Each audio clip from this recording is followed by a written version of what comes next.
SSC की तरफ से रिवाइज्ड कट ऑफ आया है, पूरे नोटिफिकेशन को जरा डिटेल में समझ लो, बहुत सारा कंफ्यूजन है।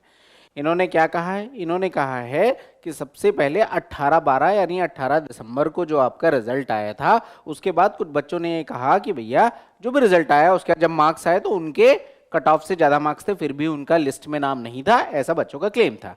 अब इन्होंने ये कहा है कि भैया इस बात को हमने कॉम्प्रिहेंसिवली सब कुछ चेक किया है।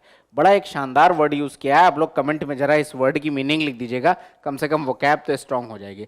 तो उन्होंने कहा कि इनएडवर्टेंट एरर हो गए हैं, यानी कि कुछ एरर्स हो चुके हैं। अब मीनिंग आप लोग कमेंट में लिखेगा, देखते हैं वोकैब कितनी स्ट्रांग है।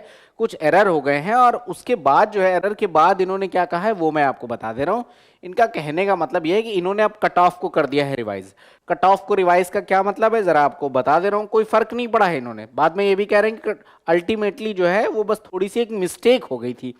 तो वो ये कहा है कि पहले एससी कैटेगरी का कट ऑफ 114.97 जो भी यहाँ पे दे रखा है वो था, अभी रिवाइज्ड कट ऑफ 115.02 है, यानी कि कट ऑफ ये नहीं था, कट ऑफ ये था, और इन्होंने इसी के अकॉर्डिंग रिजल्ट निकाला था। वो वाला गलती से भारी मिस्टेक हो गई थी। पहले इसके अकॉर्डिंग कुल इतने कैंडिडेट थे, लेकिन रियल में एक्चुअली इन्होंने इसके अकॉर्डिंग निकाला था, तो कैंडिडेट इतने थे।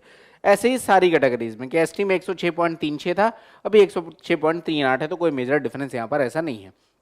बाकी अदर कैटेगरीज के बारे में भी इन्होंने, जैसे ओबीसी के लिए कहा गया कि पहले हमने 130 लिख दिया था, अभी ये आ गया है। इस तरीके से आपका यूआर में 136 है, यहाँ पे 136.40, कुछ नॉमिनल डिफरेंस की बात यहाँ पर इन्होंने किया हुआ है। कुछ जगह शायद आपको ज़्यादा डिफरेंस देखने को मिल जाए, जैसे अब 41.7 से 40.17 है। लेकिन इन्होंने कहा है कि अल्टीमेटली इसको जो सब कुछ सही है, रिजल्ट एज इट इज़ वैसा ही है, मतलब जितने कैंडिडेट्स का नाम था वो सब कुछ वैसा ही है, ऐसा ही क्लेम कर रहे हैं। और कुल मिला के जो पहले 1,30,418 कैंडिडेट थे, वो रियल में 1,31,027 कैंडिडेट है। इनमें से 29 उन कैंडिडेट्स को भी कंसीडर किया गया है जिनका रिजल्ट विदहेल्ड कर दिया गया था, ये इनका कहना है। तो कुल मिला के इन्होंने सिर्फ कट ऑफ को रिवाइज कर दिया है, बाकी और कोई चेंज नहीं आया है। ये बात इन्होंने यहाँ पे क्लैरिफाई करने की कोशिश किया है।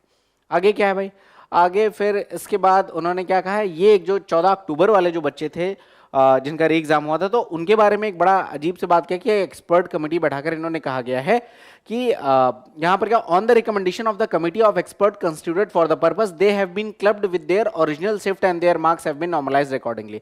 मतलब इनकी जो ओरिजिनल शिफ्ट है उनके अकॉर्डिंग इनका नॉर्मलाइजेशन किया गया है, ऐसा इन्होंने कहा हुआ है। बाकी अल्टीमेटली भैया यही है कि जो 18/12 को आया था वो ऐसे ही रहेगा, उसमें कोई दिक्कत नहीं, जो कैंडिडेट थे वो वहीं रहेंगे, बस ये इनका अपडेट है। बाकी आप लोग समझ लो जो भी आपको समझ में आ रहा हो। ठीक है, मिलते हैं नेक्स्ट वीडियो में। Thank you.